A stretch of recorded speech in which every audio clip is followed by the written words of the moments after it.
Barley গাছ দেখেছেন? এটা কিন্তু বার্লি, যেটা আমরা গ্রামের ভাষায় বলি জব, কিন্তু অন্য ভাষাতে এটাকে বার্লি বলে। বার্লি থেকে এখানে কিন্তু যে জমিতে চাষ করা হয়েছে মূলত এটা ধনিয়া মশলা ফসল, তার জমি। এর ভিতরে বীজ উৎপাদনের জন্য কিছু বার্লি বীজ ছিটিয়ে দেওয়া হয়েছে, যাতে পরবর্তীতে এর বীজ সংরক্ষণ করা যায়। এটাই আমাদের কৃষকের বুদ্ধি।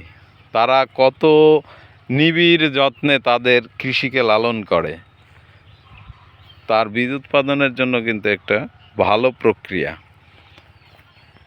মূল ফসল হচ্ছে ধনিয়া, তার ভিতরে তার এই যে বার্লি বা জবের বীজের জন্য এটা করেছে। কত বুদ্ধি রাখে আমাদের কৃষক, খুবই চমৎকার।